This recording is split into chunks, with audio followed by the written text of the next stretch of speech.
Word problem घ्यायचे का?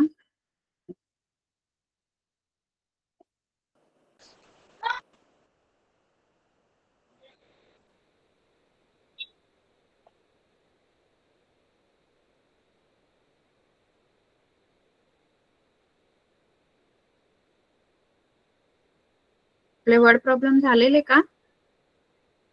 पुढचं लेसन चालू करायचं का? मॅम त्यातले क्वेश्चन राहिले होते. अच्छा, बाकी आहेत का? एक मिनिट.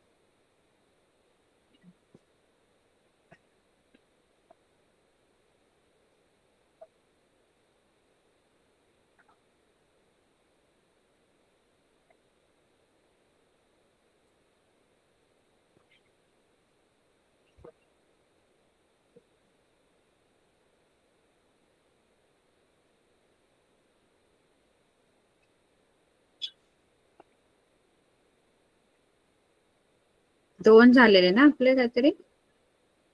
येस मॅम, 2 झालेले, तिसरं चालू होतं. बरं.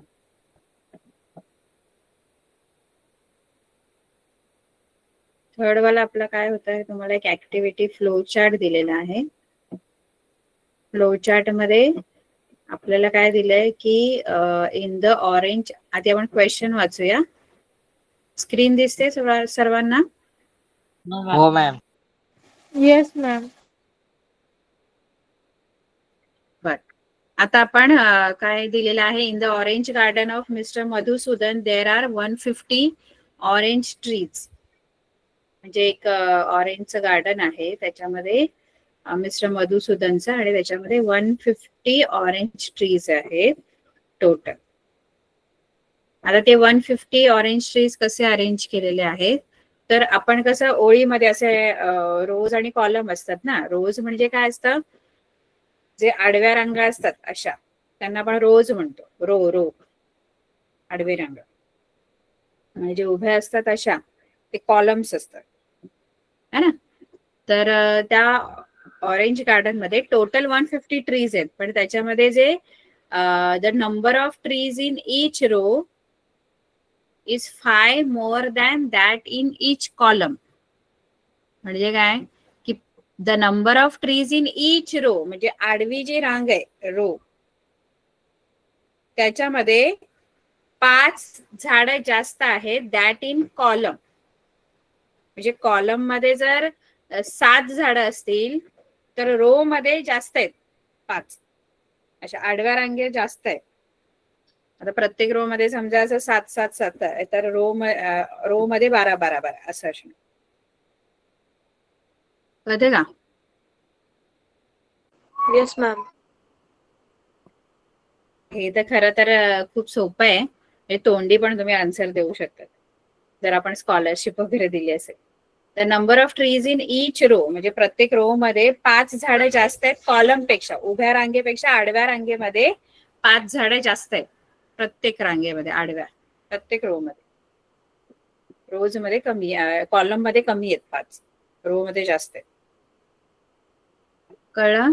आणि सगळे मिळून जे ट्रीज आहेत ते 150 आहेत पूर्ण, म्हणजे जे रो आणि कॉलम मध्ये मिळून. तर आता समजा बघा कसं असतं. समजा आपल्याकडे तुमच्या शाळेमध्ये तुम्हाला विद्यार्थ्यांना उभं केलं, तर बघा रोज असतात आणि कॉलम असतात. म्हणजे आता समजा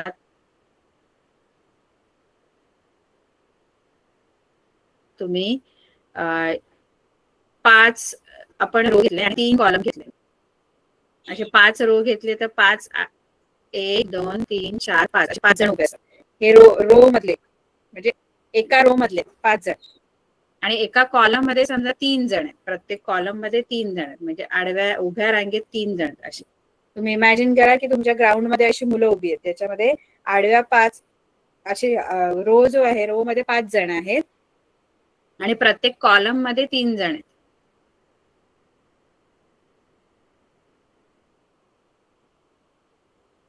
प्रत्येक कॉलम मध्ये 3 जण आहेत. तर टोटल किती झाले स्टुडंट्स? टोटल किती जण उभे आहेत? म्हणजे रो मध्ये जर 5 आहेत आणि कॉलम मध्ये जर 3 आहेत, 15. तर हे सोपं असं, म्हणजे आडवा आणि उभ्या रेषेमध्ये किती जण आहेत टोटल ते तुम्ही तुमच्या एका रो मध्ये किती आहेत 5 जण आणि एका कॉलम मध्ये किती आहेत 3 जण. तर ह्या दोघांचं मल्टिप्लिकेशन करायचं असतं. आता तेच जर आणखी एक कॉलम मध्ये आणखी एक जण वाढला, म्हणजे रो मध्ये 5 जणच आहेत पण कॉलम मध्ये 4 जण झाले, तर इथे 4 ने मल्टिप्लाय करा. म्हणजे तुमचं 5 रो मधले 5 जण आणि कॉलम मध्ये 4 जण, म्हणजे टोटल आता 20 होत. म्हणजे रोज आणि कॉलम मध्ये समजा काही आपण अरेंज केलंय तर त्याच्यामध्ये टोटल जर काढायचे तर number of rose into number of columns करायचं. म्हणजे तुमचे किती रो आहेत ते आणि किती कॉलम्स आहेत ते. आता इथे रोज जे ते टोटल 4 आहेत आणि कॉलम 5 झालेले आहेत. एका रो मध्ये 5 झाडं लावलेली आहेत, पण नंबर ऑफ रोज जे आहेत म्हणजे ह्या रोची जी संख्या आहे ही एक पहिला रो, हा दुसरा रो, हा तिसरा रो आणि हा चौथा रो, आणि कॉलम असेल रो 1 आहे, रो 2 आहे, रो 3 आणि रो 4. 4 कॉलम आणि 4 रो आणि 5 कॉलम झालेले आहेत. C2, C3, C4 आणि C5 हे कॉलम्स आहेत असे.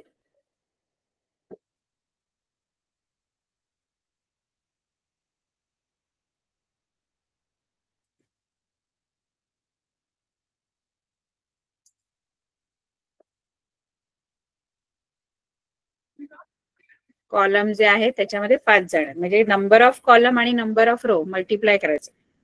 किती कॉलम्स आहेत आणि किती रो आहे, आणि नंबर ऑफ रो ला मल्टिप्लाय केलं की आपल्याला काय मिळतं, टोटल नंबर ऑफ ट्रीज.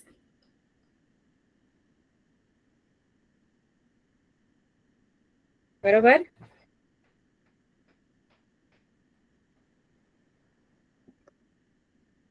बरोबर का? नंबर ऑफ रोज आणि नंबर ऑफ कॉलम ला मल्टिप्लाय केलं तर तुम्हाला टोटल नंबर ऑफ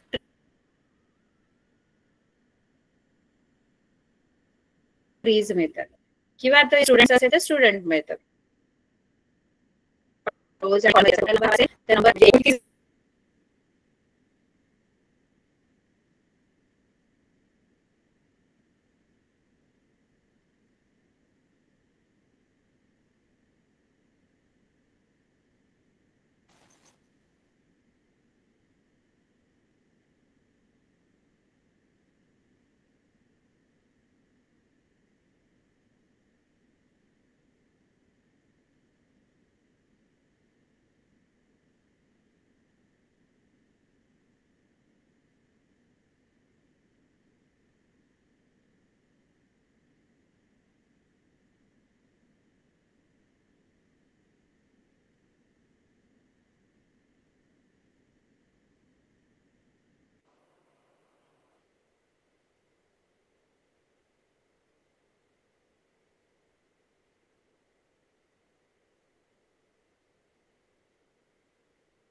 आवाज येतोय आता?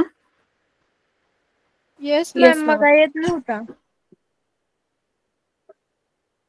हा हा, तर जे नंबर ऑफ रोज आहेत ना आपले आणि नंबर ऑफ कॉलम्स यांना मल्टिप्लाय केलं ना की काय होतं, आपल्याला टोटल नंबर मिळतो. ते मी सांगितलं ते कळलं का तुम्हाला? नंबर ऑफ रोज आणि नंबर ऑफ कॉलम मल्टिप्लाय केला तर आपल्याला टोटल नंबर मिळतो, एकूण किती जण.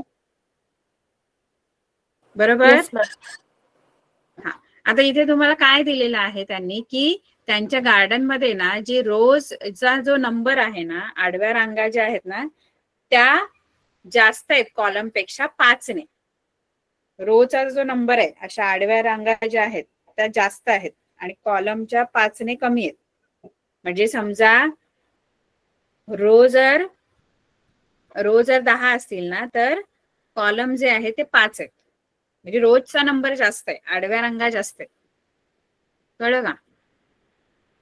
Row yes ma'am. आपण काय करायचं, आता रोज जास्त आहेत म्हटल्यानंतर कमी काय, कॉलम्स कमी आहेत की नाही. रोज हे 5 ने जास्त आहेत कॉलम पेक्षा, म्हणजे आडव्या रांगा जास्त आहेत. समजा या असतील 7, 1 2 3 4 5 6 7, तर उभ्या किती असतील, फक्त 2च असणार, म्हणजे 5 ने जास्त असतं उभ्या रांगा. मग आपण काय करायचं, number of number of columns, म्हणजे तुम्हाला मराठीमध्ये काय शब्द दिले कॉलम आणि रोला? आडव्या रंग आणि उभ्या रंगाच दिले का? Yes ma'am. तर कॉलम म्हणजे उभी रांग. Let number of columns be X, म्हणजे संख्या आहे किंवा उभ्या रांगा ज्या आहेत त्या आपण एक्स म्हणू. आता उभ्या रांगा जर एक्स मानल्या तर कॉलम्स जर एक्स आहेत तर नंबर ऑफ रोज 5 ने जास्त आहेत त्याच्यापेक्षा. रोजचा नंबर जास्त आहे 5 ने. मग रोज किती असणार? आडव्या रांगा किती असणार? एक्स अधिक 5. X plus 5. बरोबर है ना. आडव्या रांगांची जी संख्या आहे ती एक्स प्लस 5 असणार. आता आपल्याला दिले की या सगळ्यांचे मिळून उभ्या रांगा आणि आडव्या रांगांमध्ये जेवढे पण ऑरेंज ट्रीज आहेत त्याचे मिळून ट्रीज किती बनतात? टोटल ऑरेंज ट्रीज किती आहेत?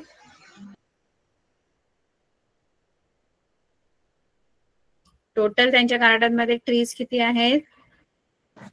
150. 150. मग अशी सांगितलं मी तुम्हाला की जर काही आपण आडवा आणि उभं जर अरेंज केले तर टोटल जर काढायचे तर सगळे मोजत नाही बसत आपण. उभ्या रांगा किती आडव्या रांगा किती त्यांचा गुणाकार करायचा की आपल्याला एकूण संख्या मिळते. मग आपण आडव्या रांगा आणि उभ्या रांगा यांचा गुणाकार करूया. उभ्या रांगा किती आहेत? उभ्या रांगा आपण काय मानल्यात? उभ्या रांगा आपण काहीतरी मानलेल्या आहेत. किती आहेत मला माहित नाही. एक्स मानल्यात. मग त्या उभ्या रांगा म्हणजे नंबर ऑफ कॉलम्स आणि इंटू नंबर ऑफ रोज म्हणजे एक्स प्लस 5 यांचा टोटल जी बनेल 150. 150. आता गुणिले मध्ये नाही काही येत नाही, फक्त दोघांमध्ये आपण मल्टिप्लिकेशन आहे असं आपण कन्सिडर करतो. आता या दोघांचा गुणाकार करायचा. एक्स स्क्वेअर प्लस एक्स वर्ग अधिक 5x एक्स वर्ग अधिक 5x बरोबर 150. 150 आपण एक आपलं क्वाड्रॅटिक इक्वेशन बनवायचं. वर्ग समीकरण तयार करायचं. एक्स वर्ग अधिक 5x वजा 150 बरोबर 0. हे तुमचं झालं पहिलं समीकरण. सॉरी, हे तुमचं इक्वेशन आहे. एकच इक्वेशन असतं ना क्वाड्रॅटिक. आता हे आपल्याला सॉल्व्ह करायचंय.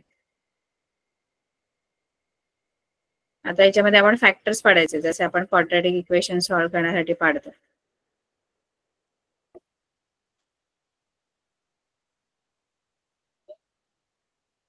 आपण काय करतो, शेवटची आणि पहिली जो ए आहे आणि सी आहे यांचा गुणाकार करतो. ए आणि सी चा गुणाकार किती येणार? 150. 150. इथे एक आहे.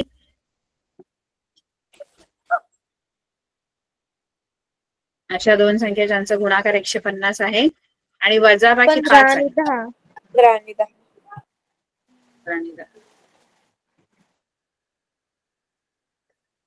चिन्ह कसं येणार 15 10 ला? अधिक 15x अधिक वजा 10x. 15 ला अधिक आणि 10 ला वजा. आपण मधल्या पदाची फोड करणार आहे, स्प्लिट करणार. Middle term X square plus 15x minus 10x minus 150 is equal to 0. इथे दोन दोन टर्मला आपण कॉमन काढणार. दोन दोन टर्मचा ग्रुप करून पहिल्या दोघांमध्ये काय कॉमन येणार? x.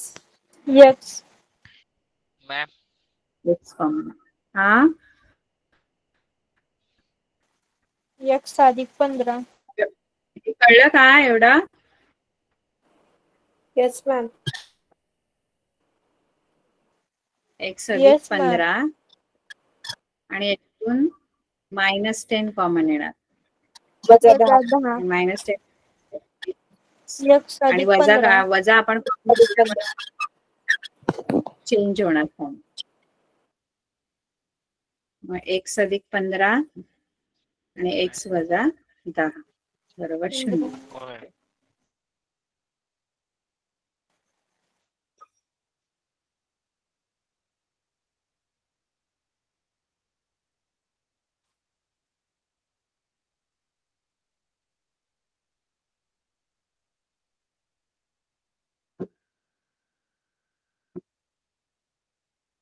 x अधिक 15 बरोबर 0 किंवा x वजा 10 बरोबर 0. 10 बरोबर 0. हा कोणाला काय विचारायचंय का?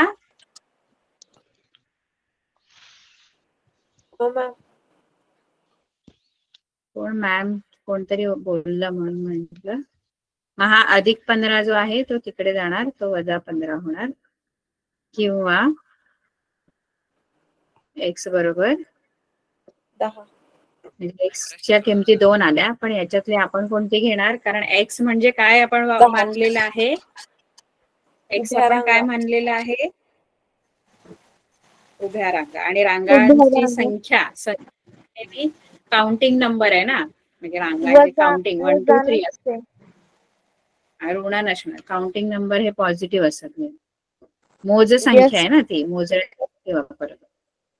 मॅम त्यामुळे मॅम हा स्क्रीन बोला. मॅम. मोठी आहे. प्रश्न सोडवण्यात आला होता मॅम. काय काय काय काय बोलला? मला कळलं नाही दादा.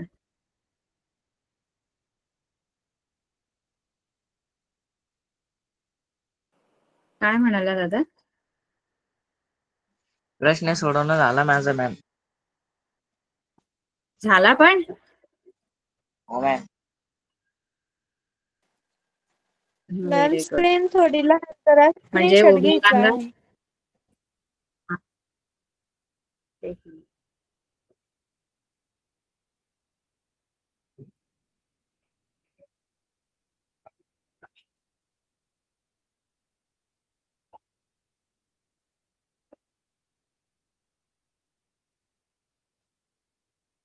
मेरा का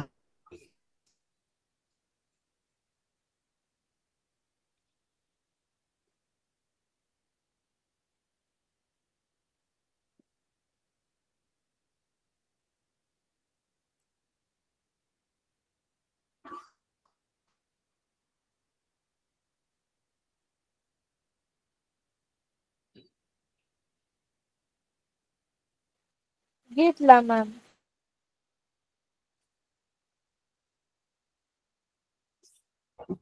हे कळलं का सगळ्यांना? Yes ma'am. Yes ma'am. आता आपण इथे जी ऍक्टिव्हिटी आहे ती आपण काय काय विचारले ते बघू आपण. तुम्हाला येईलच सॉल्व्ह करता. इथे number of trees in column आपण x मानले, बरोबर आहे. Number of trees in column is x. मग जर number of trees in column x असेल तर number of trees in row किती असेल? x अधिक 5. x अधिक 5. टोटल नंबर ऑफ ट्रीज किती आहेत? 150. 50. आणि मग त्याच्यावरून आपण एक क्वाड्रॅटिक इक्वेशन फ्रेम केलं, त्याच्यावरून x फाइंड आउट केलं आणि त्याच्यावरून number of trees in column आणि number of trees in row काढलं.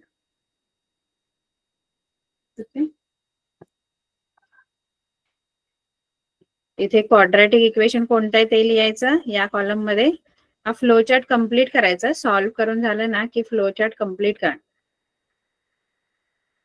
म्हणजे तुमचं क्वाड्रॅटिक इक्वेशन काय बनलं इथे लिहायचं. जसं आपलं बनलंय x² + x - 150 = 0. नाही 5x आहे ना इथे. x² + 5x - 150. त्यानंतर x ची व्हॅल्यू किती आली? x ची व्हॅल्यू आपली आली 10 आणि -15.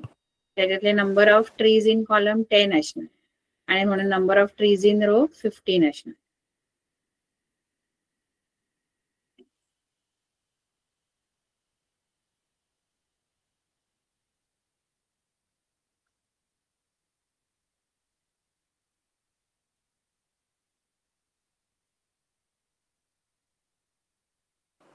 तर आता इथे चौथा क्वेश्चन काय आम्ही दिलाय? सोडवतो. विवेक इज ओल्डर दॅन किशोर. चौथं सोडवताय? Yes ma'am. आता सोडून दाखवा मला. सांगा कसं सोडवणार. इथे सम ऑफ रेसिप्रोकल दिलाय, म्हणजे त्यांच्या व्यस्तांकांची बेरीज दिली. माहित आहे तुम्हाला sum of reciprocal? No ma'am.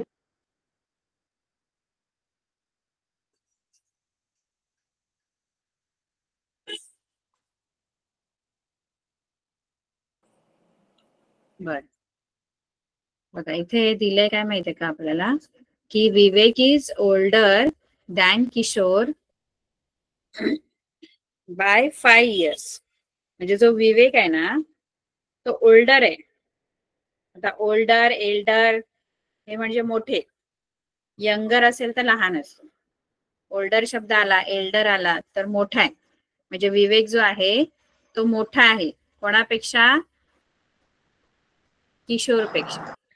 दोन शब्द आहेत, एक एल्डर असतो, एल्डर म्हणजे मोठा किंवा ओल्डर म्हणजे पण मोठा, आणि लहानाला यंगर असतो, यंगर वर्ड असतो. यंगर म्हणजे लहान. आता विवेक कसा आहे? एल्डर. एल्डर. एल्डर आहे कोणापेक्षा? किशोर. किशोरपेक्षा. किती किती कितीने मोठा आहे? किती वर्षांनी मोठा आहे? 5 वर्षांनी.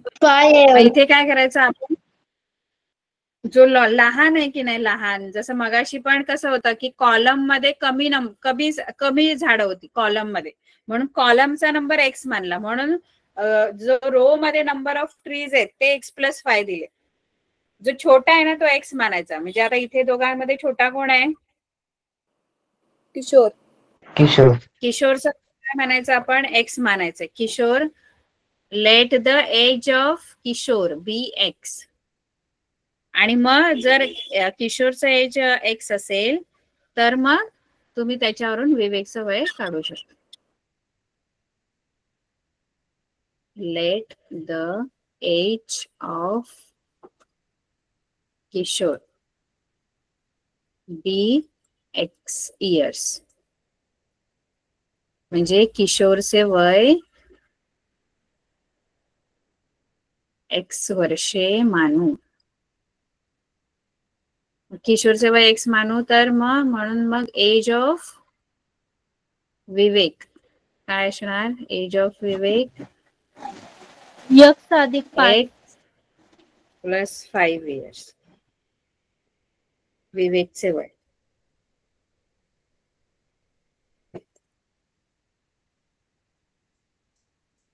आता तुम्हाला दिलंय काय माहितीये? यांच्या वयांच्या व्यस्तांकांची बेरीज, रेसिप्रोकलची सम दिली. रेसिप्रोकल याचा अर्थ काय करायचं असतं? रेसिप्रोकल म्हणजे उलट करायचं. उलट करायचं म्हणजे एक्स आहे ना, तर हा एक्स एक आहे. हा, तर याचा व्यस्तांक किंवा याचा रेसिप्रोकल काय असतो? 1/x. जर एक्स आहे की नाही तर एक्सचा जो रेसिप्रोकल आहे तो म्हणजे 1/x. म्हणजे याच्या खाली 1 घ्यायचा आणि त्याला उलट करायचं, अंशातल्या छेदात, छेदातला अंशात, असं. मग त्याला आपण न्यूमरेटर मधलं डिनॉमिनेटर मध्ये जाणार, डिनॉमिनेटर मधलं त्याला रेसिप्रोकल म्हणतो. मग एक्स ची रेसिप्रोकल 1/x. म्हणजे किशोरचं वय एक्स आहे, त्याची रेसिप्रोकल 1/x. आणि विवेकच्या एज ची रेसिप्रोकल काय येणार? 1/5. मग बाय गिवन कंडिशन म्हणजे दिलेल्या अटीनुसार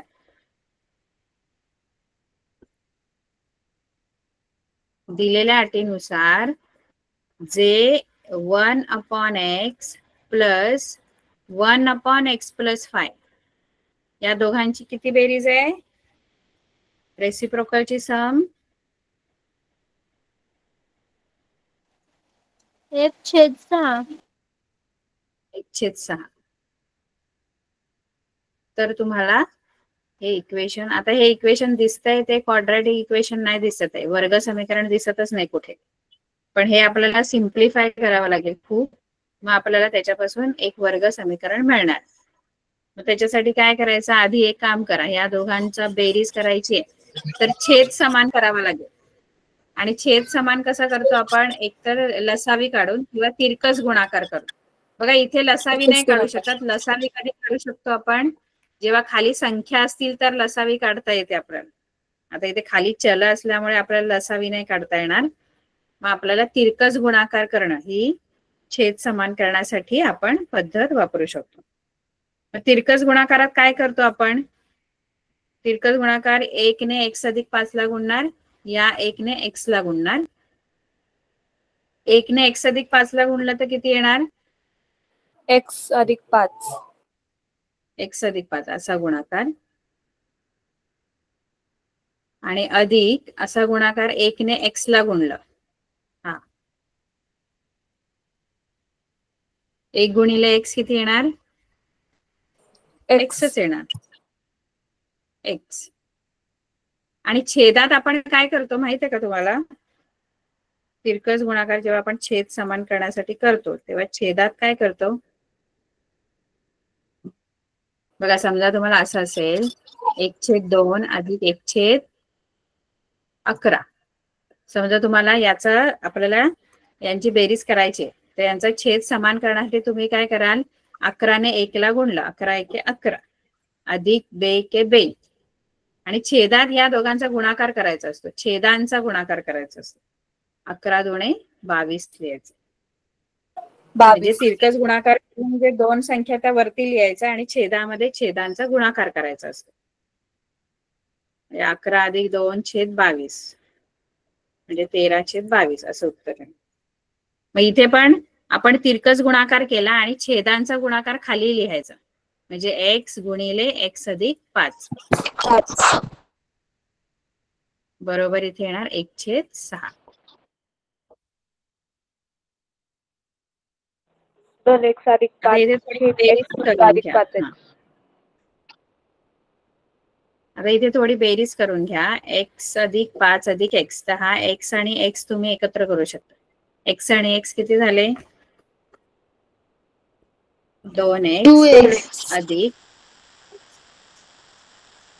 आणि हा कंस जर तुम्ही सोडवला तिथे तरी चालेल.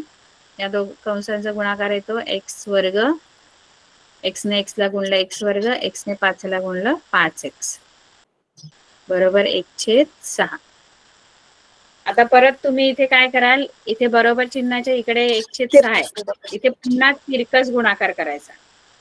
पण हा तिरकस गुणाकार छेद समान करण्यासाठीचा नाहीये, पलीकडची संख्या आहे उजव्या बाजूची ती पण अपूर्णांकात आहे म्हणून आपण गुणाकार करतो. मग इथे काय बनेल आपल्याला?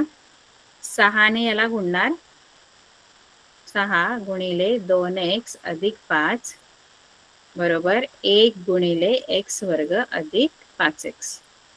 एवढं कळलं? असा गुणाकार. Yes ma'am.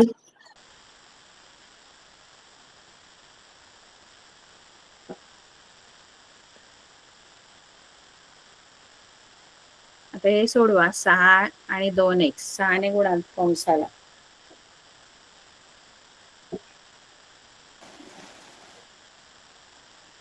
काय ते उत्तर? 12x + 30. 12x वजा 12x अधिक 30. 12x अधिक 30 बरोबर. हे तर सेम येणार कारण 1 ने गुणल्यामुळे काय फरक नाही x पडत. अधिक 5x. आता मी एक काम करते. आता माझं वर्गाचं पद इकडे आहे बघा उजवीकडे, मग मी आधी इथेच ठेवते. ते मी वर्गाचं पद इथे नाही आणत, मी हे ह्या सगळ्या संख्या तिकडे नेते. म्हणजे कसं, किंवा तुम्हाला समजा हे नाही कळलं ना तर तुम्ही तिरकस गुणाकार करतानाच या बाजूचा आधी गुणाकार करा, म्हणजे नंतर आपल्याला त्रास नाही होणार. कुठला? आधी हा गुणाकार करा, x वर्ग अधिक 5x 1 ला गुणा, म्हणजे नंतर आपल्याला इकडे तिकडे आणलं ना वर्गावाला, किंवा परत इकडे तिकडे जास्त आपल्याला फेऱ्या नाही माराव्या लागत, कारण वर्गाचं पद इकडे पाहिजे आपल्याला. कळलं का? Yes ma'am. इकडे 12x इथे 30. आता सगळं इकडे आणा, म्हणजे तुम्हाला तिकडे 0 घेता येईल. 5x वजा 12x वजा 30 बरोबर 0. आता हे दोघं x ची पदे एकत्र येऊ शकतात.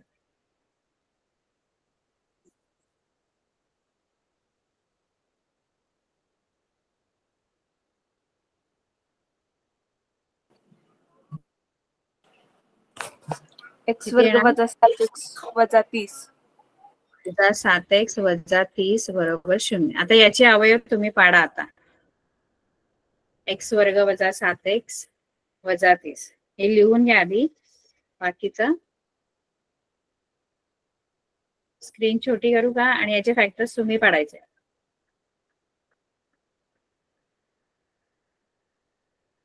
-50 स्क्रीन लहान करू का?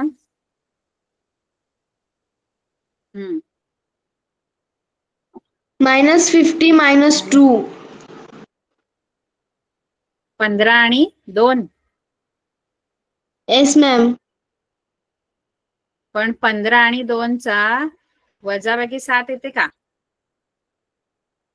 मॅम ऍडिशन पण 5 आणि 2 7. पण 5 नाही ना, 30 पाहिजे गुणाकार. 5 आणि 2 कसं 10 चालेल? आणि 3. 30 10 मॅम. आणि 3. 10 आणि 3 येणार. आणि चिन्ह द्या त्याला.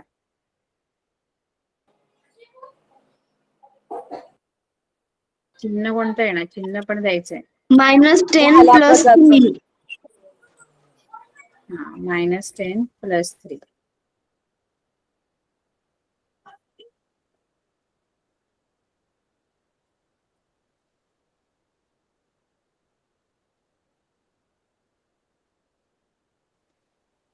मॅम ती स्क्रीन दाखवा, स्क्रीनशॉट घ्यायचा आहे. हा, 1 मिनिट.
मॅम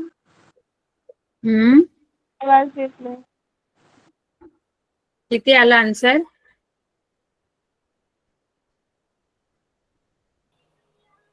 किशोरचे वय 10 वर्ष आणि विवेकचे वय 15 वर्ष.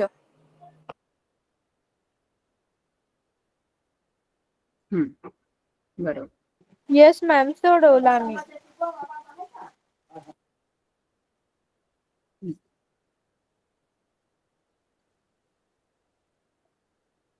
कळलं हे सर्वांना? Yes ma'am. रेसिप्रोकलचं हे कसं केलं कळलं का? कॅल्क्युलेशन हे क्रॉस मल्टी, आधी आपण छेद समान केला याच्यामध्ये. आधी आपण हे क्रॉस मल्टिप्लाय करून याचा छेद समान केला. x + 5 = x + 5, x = x आणि छेदामध्ये छेदाचा गुणाकार. आणि नंतर मग ते थोडं आपण सिम्प्लिफाय केला आणि मग तिथून परत आपण जे उजवी बाजू आणि डाव्या बाजूकडे जे क्रॉस मल्टिप्लिकेशन आहे ते केलं. आधी आपण छेद समान होण्यासाठी तिरकस गुणाकार आणि नंतर डावी बाजू आणि उजवी बाजूचा क्रॉस मल्टिप्लिकेशन तिरकस गुणाकार केला. आणि मग मला एक समीकरण मिळालं आणि ते आपण सोडवले. ठीक आहे. Yes ma'am. त्यानंतर बघा,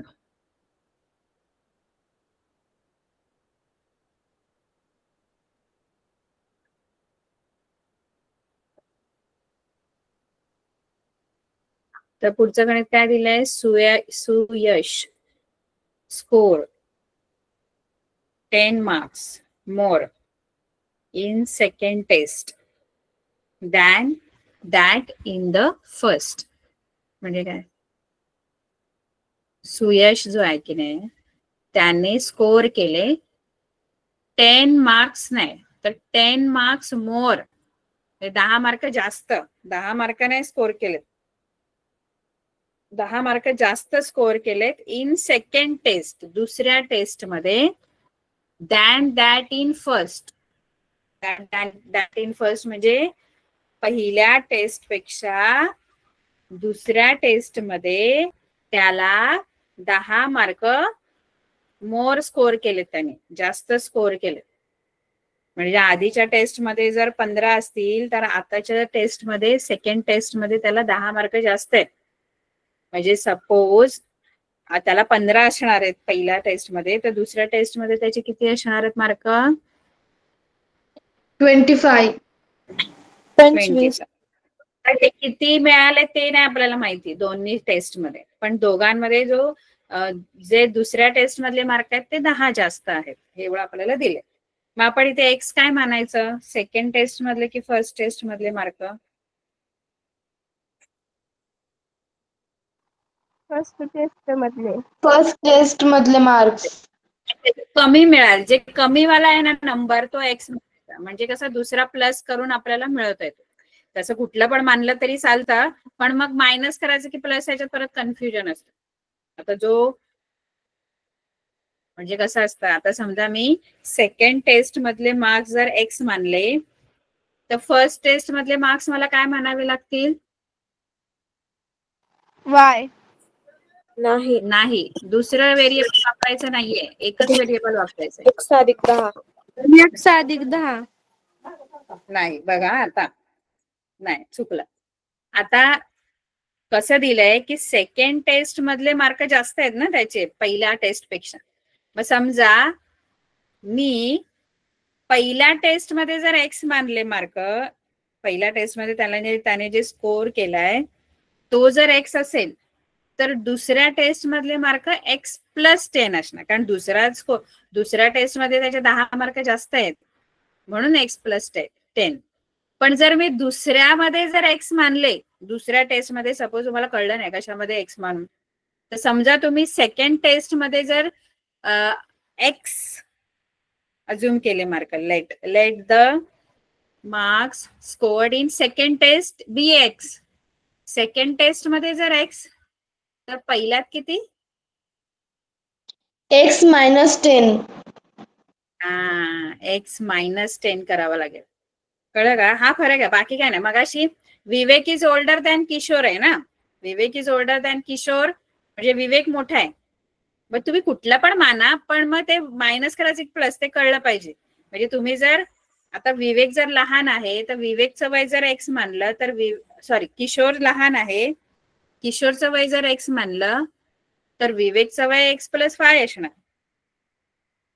पण जर मी चुकून विवेकचं वय एक्स मानलं, तर मग किशोरचं मला काय घ्यावं लागेल? किशोर लहान आहे. x -5. कळते का? नाही कळलं बाकीच्यांना? x -5. समजलं मॅम. आता तुम्ही कुठलं पण माना, पण मग ते प्लस मायनस, मग ते कळलं पाहिजे की कोणामध्ये जास्त आहे, तर मग कोण मोठं आहे. तर इथे दुसऱ्या टेस्ट मधले मार्क जास्त आहेत, मग मी पहिल्या टेस्ट मधले मार्क जर एक्स म्हणते, तर दुसऱ्या टेस्ट मधले मार्क प्लस करून मिळते. पण दुसऱ्या मधले जर एक्स मानले, तर पहिल्या मधले मला मायनस करून मिळणार.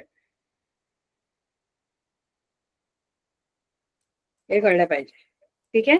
मग इथे आपण काय दिलंय की आपण पहिल्या टेस्ट मधले मार्क एक्स मानू, दुसऱ्या टेस्ट मध्ये जे मार्क स्कोर केलेले आहेत ते आपण एक्स प्लस 10 येणार. बरोबर?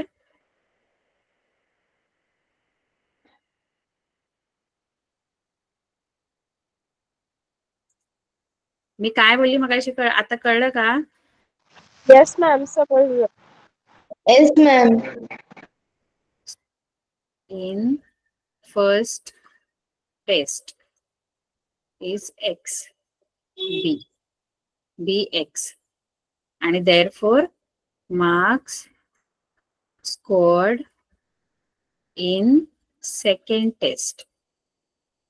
सेकंड टेस्ट मध्ये किती असणार मार्क त्याचे? X plus 10. X plus 10. आता हे कळलं. आता कंडिशन काय दिली आहे बघूया. अट काय दिली आहे आपल्याला इक्वेशन साठी. इक्वेशन साठी तुमची जी कंडिशन सुरू होते ती पुढे सुरू होते.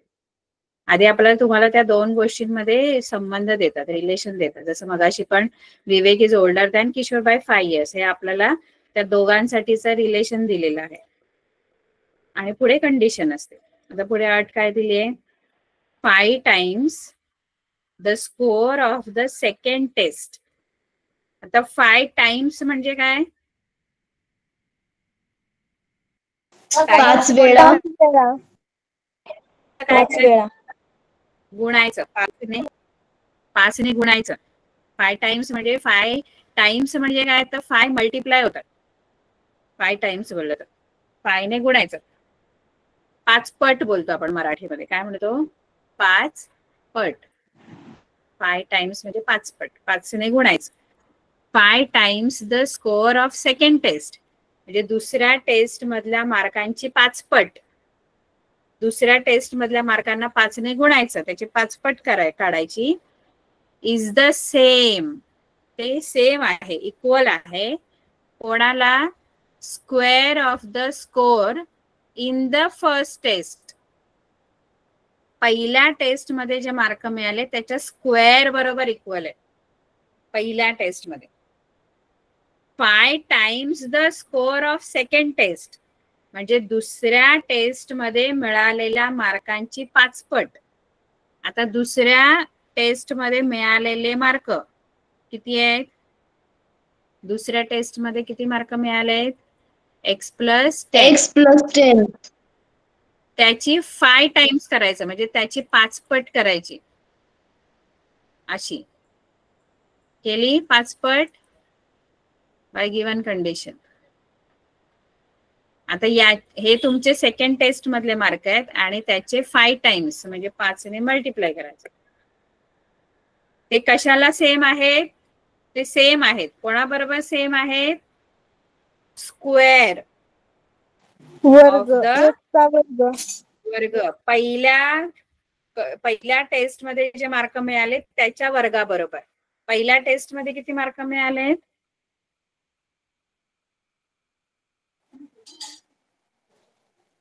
x. पहिल्या टेस्ट मध्ये x, त्याच्या वर्गाबरोबर इक्वल आहे, म्हणजे एक्सचा स्क्वेअर बरोबर. कळलं? Yes ma'am. एवढीच अट आहे तुम्हाला. Find the score in the first test, मग पहिल्या टेस्ट मध्ये त्याचा किती स्कोअर असेल, म्हणजे एक्स ची व्हॅल्यू काढूया. इथे आता ब्रॅकेटला मल्टिप्लाय करू. 5x प्लस 5 10 किती होणार, 5 10 50 होणार, 50. Is equal to X square. आता एक काम करा, एक्स स्क्वेअर इकडे आहे ना, मगाशी पण असंच झालं होतं, पण आता काय करा माहिती आहे, एक्स स्क्वेअर इकडे आहे ना, सगळं इकडे घेऊन या. जिथे स्क्वेअरचा टर्म आहे ना तिकडे सगळं घेऊन जा. मग तुम्ही इकडे 0 राहणार आणि इकडे येणार एक्स स्क्वेअर वजा 5x वजा 50. आता ह्याला फक्त असं करा, म्हणजे आता तुम्ही तुमचं इक्वेशन आहे ना ते पूर्ण साईड तुम्ही चेंज करू शकता ऍज इट इज. जसं आपण फ्लिप कसं करतो तसं फ्लिप करायचं इक्वेशन. म्हणजे आता एकदा हे आलं ना आपलं पूर्ण, की तुम्ही फक्त हे असं करू शकता. हे सेम ठेवायचं, कोणाला आपण इकडे तिकडे नाही करत, आपण फक्त असं फ्लिप करतो इक्वेशन. तसं करायचं, सगळं आधी घेऊन जायचं तिकडे राईट साईडला, काय ठेवायचं नाही इकडे, आणि मग फ्लिप करायचं. कळलं का? Yes ma'am.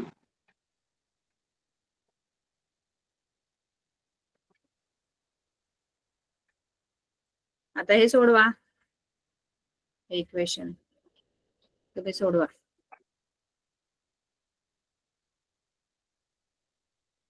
याचे फॅक्टर्स पडा.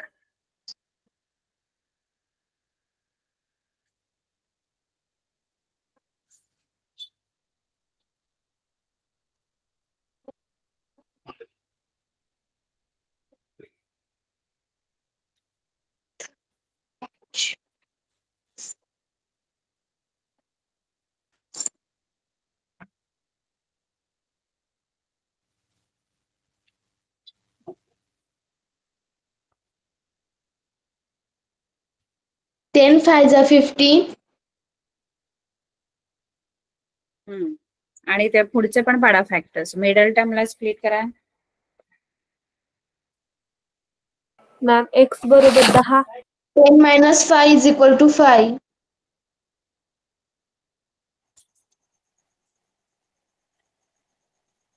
10 हा पुढचं पण काढा ना, फॅक्टर्स बरोबर आहे. 10 5 आणि साइन काय येणार या दोघांना? एक्स बरोबर 10. -10 + नाही नाही, 5. साइन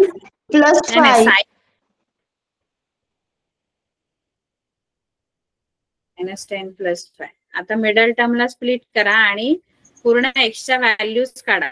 काय काय येणार मधल्या पदाला एक्स बरोबर 10 आलं.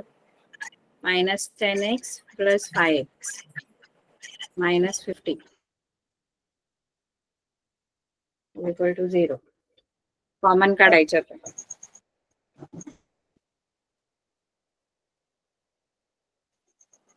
मॅम झालं आमचं काढून. एक्स किती आला बरोबर आन्सर? 10. दुसऱ्या चाचणीत 20 आलेत आणि पहिल्या चाचणीत 10. हा बरोबर. कळलं?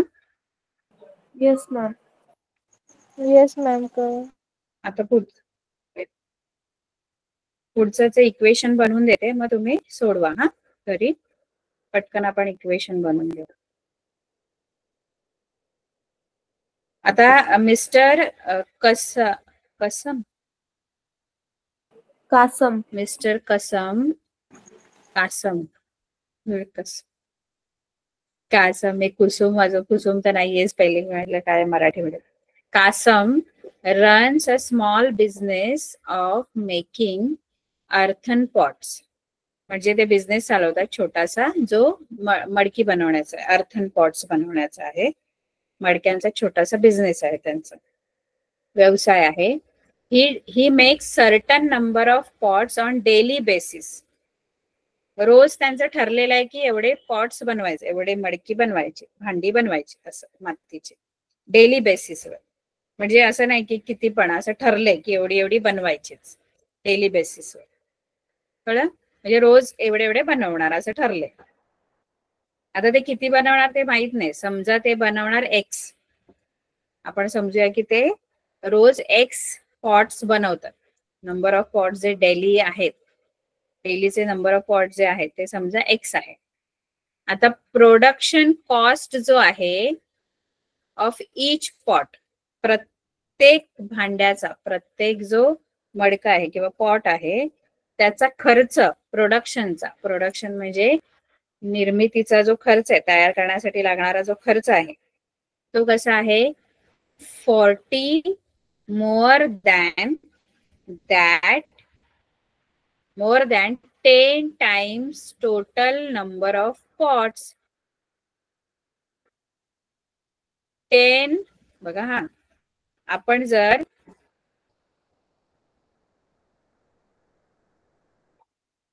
number of pots daily basis वरचे रोजचे जे पॉट्स आहेत, नंबर ऑफ पॉट्स, ते एक्स जर पकडले तर त्याचा प्रोडक्शनचा कॉस्ट किती येणार आहे? प्रोडक्शनचा कॉस्ट येणार आहे त्याचा, त्यांनी काय दिलंय की 40 more than, म्हणजे खर्च जो आहे तो 40 ने जास्त आहे. कोणाच्या 40 ने जास्त? 10 times total number of pots he make in one day. एका दिवसात जे त्यांनी पॉट बनवले त्याच्या 10 टाइम्सच्या 40 ने जास्त. आता त्यांनी डेली किती पॉट बनवलेले आहेत? डेलीचे पॉट किती बनतात त्याचे? एक्स. मग त्याची 10 टाइम्स, आता एक्स ची 10 टाइम्स म्हणजे 10x, आणि त्याच्यात पण plus 40 more than 10 times the number of pots he make daily. रोज जे बनवतो, रोज एवढे बनवतो एक्स, त्याचे 10 टाइम्स म्हणजे 10 ने मल्टिप्लाय केलं, प्लस अजून 40. हा त्याचा प्रोडक्शन कॉस्ट आहे, खर्च आहे. एक पॉट बनवण्याचा प्रोडक्शन कॉस्ट ऑफ 1 पॉट त्यांनी दिलंय. एक भांड बनवण्याचं दिलंय बघा त्यांनी. Production cost of each pot म्हणजे प्रत्येक पॉटचा हा खर्च आहे. आणि पॉट बनवले किती टोटल? एवढे बनवले टोटल, एवढे तुमचे टोटल पॉट्स आहेत आणि प्रत्येक पॉटचा खर्च एवढा आहे. मग एकूण खर्च किती आहे? एकूण खर्च 600 रुपये होतो त्याचा. तर एकूण खर्च याचा कसा काढायचा? समजा तुम्ही रोज 10 पॉट्स बनवतात आणि डेलीचा त्याचा खर्च समजा 50 रुपये आहे. रोजचे 10 पॉट बनवता आणि डेलीचा खर्च 50 रुपये, तर तुमचं एकूण प्रोडक्शनचा कॉस्ट किती असणार? या दोघांचं आपण काय करणार? हे नंबर ऑफ पॉट्स आहेत आणि हे कॉस्ट आहे प्रत्येकाचा. हा इच प्रत्येकाचा बनवण्याचा खर्च आहे. मग आपण जे पॉट्सचा नंबर आहे एक्स, त्याला त्याच्या प्रोडक्शन कॉस्टने मल्टिप्लाय करणार आणि त्याच्याने आपल्याला एकूण खर्च मिळणार. आता एकूण खर्च तुम्हाला दिलेला आहे प्रोडक्शनचा, किती दिलाय? 600. हा, पर डे ₹600. तुम्ही हे इक्वेशन सॉल्व्ह करायचं. हे कळलं का? नसेल कळत आपण पुढच्या वेळेला घेऊ परत. येस मॅम, कारण समजलं. टोटल खर्च काढण्यासाठी किती भांडी आहेत आता 10 भांडी जर बनवतोय तो आणि एक भांड बनवण्यासाठी जर 50 रुपये खर्च आहे, तर 10 भांडी बनवण्यासाठी किती खर्च होणार? 10 आणि 50 ला, कारण 50 रुपये हा एका भांड्याचा खर्च आहे. तसंच हा जो 10x + 40 आहे तो एका पॉट साठीचा प्रोडक्शन कॉस्ट आहे आणि तुमची टोटल भांडी एक्स आहे. मग एक्स ने 10x + 40 ला मल्टिप्लाय केल्यानंतर तुम्हाला टोटल प्रोडक्शन कॉस्ट मिळेल. कळलं? हे इक्वेशन सॉल्व्ह करायचं. कराल ना हे सॉल्व्ह? Yes ma'am. मॅम. ठीक आहे. Yes ma'am. तर मी सांगेन नंतर. ठीक आहे. Bye, good night. Bye. Good night ma'am. Take care. Good night ma'am. Bye.